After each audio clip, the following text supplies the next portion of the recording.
56조 원에 이어서 윤석열 정부 들어서 수십조 원의 세수 결손이 일상화되고 있습니다.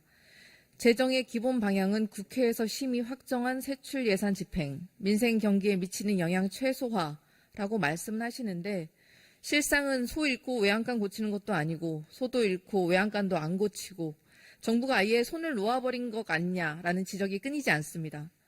긴축만 외치는 공허한 메아리가 민생 경제 침체를 초래하고 민생 경제 침체가 지속되니 세수 결손 발생하고 재정은 다시 불건전해지는 악순환의 고리를 만들어내고 있습니다.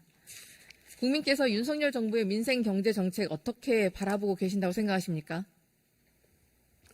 지금 민생이 어렵기 때문에 그 정부의 역할을 더 희망하고 계시다고 생각하고 있습니다. 그렇지만 재정 부분에 있어서는 저희 여러 가지 상황이 본격적인 재정 확장보다는 그다음에 어려운 취약계층을 중심으로 한 재정의 역할을 강화하는 쪽이 맞다고 생각하고 제가 그쪽으로 좀 열심히 노력을 하고 있습니다. 혹시 여론조사들은 챙겨보십니까? 여론조사 보시면 대통령 지지율이 역대 최저치 17% 대통령 지지를 기록한 한국갤럽 지난주 조사 결과입니다. 대통령 국정수행 부정평가 74%에 달합니다. 부정평가 이유 1위가 뭔지 아십니까? 뭘 것 같으십니까? 1위. 모두 다 짐작하다시피 김건희 여사입니다. 그런데 그 바로 다음 2위는 경제, 민생, 물가, 경제, 민생입니다. 경제정책 잘하고 있다 15%, 잘 못하고 있다 71%입니다. 전 권역, 전 연령대, 전 직업에서 부정평가가 압도적입니다. 최근 참여연대와 리서치뷰에서 진행한 윤석열 정부 조세정책, 재정정책 관한 국민 여론조사입니다. 세수 결손 발생 원인, 감세정책 때문이다 55%. 윤석열 정부의 감세정책은 공정과세가 아니다 63%입니다. 그리고 부자감세, 이거 부자감세다 57%. 역대 조사 중 가장 높은 비율을 차지했습니다. 그러면 내수 부진 해소를 위해서 정부 대응은 충분했는가? 충분하지 않다. 63%에 달합니다. 이게 국민 여론입니다. 국민의 평가에 대해서는 어떻게 받아들이십니까? 네, 무겁게 받아들입니다. 윤석열 정부에 대한 신뢰가 없으니 경제가 더 안 좋아지고 있습니다. 3분기 경제 성장률이 전분기 대비 0.1%를 기록합니다. 2분기 역성장률 감안하면 사실상 1분기보다 더 못한 역성장이 지속되고 있다고 보입니다. 내수가 회복세라고 하지만 통계청에서 발표한 9월 소매 판매는 전월 대비 0.4% 감소, 전년 동월 대비로는 2.2% 급감했습니다. 정부는 반등이라지만 각지에서 내수 부진 아우성이다. 3분기 경제성장률 수출 내수 모두 부진하다. 조선일보, 다른 데도 아닌 조선일보에서마저 정부의 낙관론을 질타하고 있습니다. 민생 경제의 한파가 닥쳐오니 고용마저 무너져 내리고 있는데 윤석열 정부 9월 고용동향 15세 이상 고용률 그리고 경제활동 참가율에서 역대 최고를 기록했다며 자화자찬을 했습니다. 그런데 각종 지표를 조금만 들여다보면 상황이 골병이 들어가고 있는 일자리 상황이 보이는 상황입니다. 보시면 통계청 마이크로 데이터 한번 분석해 보셨습니까? 네, 분석한 자료를 봤습니다. 네, 9월 비자발적 실직자 120만 명, 8개월 연속 증가합니다. 그리고 청년 상용직 취업자 수는 전년 동월 대비 18만 6천 명이나 급감했습니다. 청년 측 상용직이 21개월 연속 줄었는데 임시직 3만 명, 무급 가족 종사자는 1만 명이 늘어났습니다. 이게 무엇을 말합니까? 고용률의 착시 아닙니까? 질 좋은 일자리는 사라지고 민생 고통에 청년들이 일용직, 임시직으로 내몰리고 있다는 뜻입니다.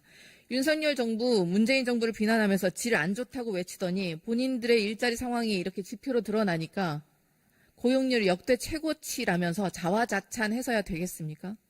부처님 요즘 나온 기사들 보십니까? LG 디스플레이, 희망퇴직, KT, 희망퇴직, 올해 역대급 실적을 기록했던 기아도 희망퇴직, 한화시스템 희망퇴직, SK텔레콤 희망퇴직. 기사에 나온 것가 이 정도입니다. 고용이 회복되고 있는 것은 맞습니까?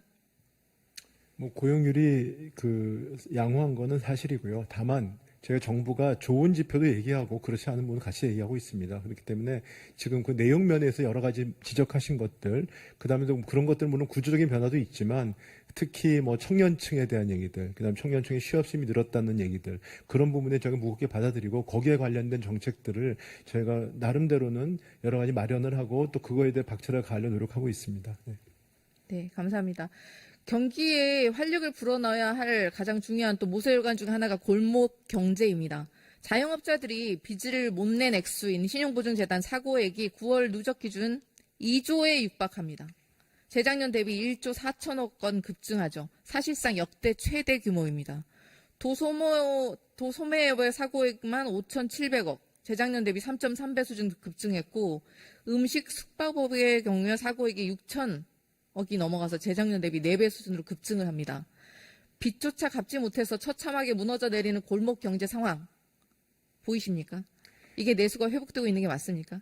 이것도 천천히 내수가 느껴지는 회복되고 겁니까? 있다는 말씀을 드린 적은 없고요. 네. 그다음에 골목 상권이나 자영업자의 그런 어려움은 저희도 잘 알고 있고 그렇기 때문에 이 부분들은 다만 경기적인 순환뿐만 아니라 구조적인 문제. 그동안 그 코로나를 거치면서 그분들의 빚 채무가 많이 늘었고 또 금리가 올라갔고 그다음에 온라인 이 활발화된 여러 가지 것들이 복합적인 것입니다. 그래서 저희도 그런 부분들에 대해서 그분들의 그 빚을 갚을 수 있거나 아니면 새 출발할 수 있는 부분들, 구조적인 부분을 포함해서 그 다음에 또 경기적인 요인을 해서 여러 가지 다양한 대책들을 마련하고 그걸 갖다가 추진하고 있고 부족한 점이 있으면 말씀 주시면 더욱더 보완하겠습니다.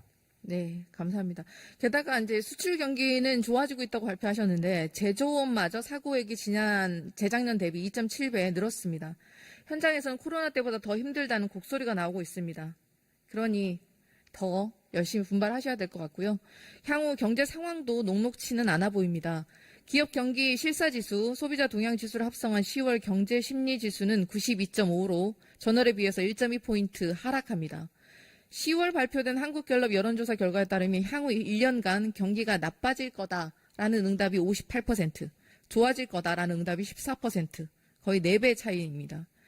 명확한 상황 인식이 없이는 대책도 허황된 뜬구름에 불과할 것입니다. 올해 경제 성장률 최종적으로 몇 % 추산하고 계십니까? 현재 저희 정부 입장을 말씀드리기가 그렇고 지난번에 기재위에서 한은 총재께서 뭐 원래 전망보다 이거 2% 좀 넘는 성장 2.2에서 2.3 정도라고 전망된다고 한은 총재께서 말씀하셨습니다.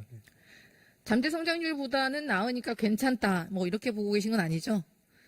그렇게 보고 있지는 않고요. 잠재 성장률보다 높다는 거는 뭐 팩트니까요. 사실이니까. 그렇지만 저희가 경기 흐름이나 요번에 3, 4분기 GDP 같은 경우에는 내수는 좀 회복 흐름을 보이고 있지만 여러 가지로 전체적인 성장 동력, 성장의 그 힘이라고 하는 건 예상보다 나빴습니다. 그리고 그의 일시적인 요인도 있지만 그 안에 뭐 건설이라든지 그 다음에 또 그런 부분들 몇 가지 부분들 취약 부분을 제가 발견했기 때문에 거기에 대한 보완 방안 제가 이미 마련하고 있지만 네. 조금 더 재정의 역할을 간단하게 네, 하겠습니다. 네네.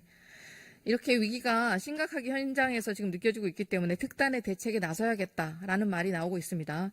2년 연속 수십조 원 세수 결손 그리고 허황된 경제 낙관론에 따른 성장률 쇼크. 윤석열 정부가 경제를 이끌어갈 능력 자체가 전무한 것 아니냐는 국민의 비판이 나오고 있습니다. 부총님 예정처에 2025년 국세 수입 전망 보셨습니까? 네, 봤습니다. 국세 수입이 내년에도 정부 예산안보다 3.9조 원 하회할 것으로 전망됩니다. 내년에도 세수 결손 발생하는 거 아닙니까? 뭐 저희가 유념해서 보고 있고요. 예정처는 작년은 저희하고 6조 정도 차이가 났는데 3.9조 정도 차이면 조금은 갭은 줄어들었다고 생각합니다. 국세 수입이 줄어드는 사유가 경제지표 회복세가 정부보다는 완만할 것으로 예상됐기 때문인데 2024년, 28년, 5년 합계 기준으로 정부보다 총 수입이 48조 원 작으나 총 지출은 20.8조 원으로 크게 전망을 했습니다. 이 차이가 경제 전망의 차이에서 기인하는 것이 아닌가라고 분석하고 있는데 사실상 정부의 낙관론보다 경제 상황은 더 심각해질 수 있다. 현장에서는 한국 경제가 절체절명의 위기다라고 우려하고 있습니다. 전 세계 증시가 상승세인데 유일하게 한국만 코스피가 뒷걸음치면서 상승률 꼴찌인 것은 불길한 신호가 분명합니다. 그리고 기재부는 보고 싶은 것만 보고 있는 것이 아닌가라는 우려가 현장에 팽배합니다. 기재부의 이런 낙관론을 담은 보고서가 윤석열 대통령이 올라가니까 우리 경제가 확실히 살아나고 있다라는 엉뚱한 소리를 하시는 것 아닙니까? 위기를 인정하지 않는다고 해서 사라지는 것이 아닙니다. 그리고 정부가 2년 연속 장밋빛 전망에 추계조차 제대로 하지 않아서 발생한 수십조 원 세수 결손, 잘못은 정부가 했는데 벌은 국민이 받고 있습니다. 환율 방어막 외평기금 2년째 빼오고 청약통장 재원인 주택도시기금에서 2, 3조 원을 충당하고 지방교부세 교부금에서 6조 5천억 원가량 집행을 불용하는 방식으로 사실상 감액을 했습니다. 추경은 이런 지하에 거부를 하더니 카드 돌려막기처럼 우리가 지금 혈세 리볼빙을 하고 있는 것이 아닙니까? 민생 경제 위기에 국가가 더 나서지는 못할 망정 지역에 줄 돈을 뺏겠다는 게 무슨 어불성설입니까?